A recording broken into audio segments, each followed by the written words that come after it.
కత్తితో ఛేదించనిది కరుణతో ఛేదించాలి,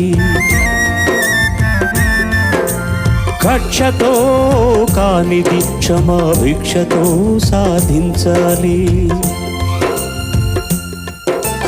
తెలిసి తెలియక కాలు జారితే,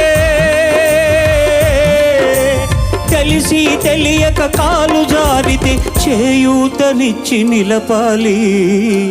మనలో కాలు జారని వారు ఎవరో చెప్పండి, లోపాలు లేని వారు ఎవరో చూపండి. మంచిని సమాధి చేస్తారా? ఇది మనుషులు చేసే పనియేనా?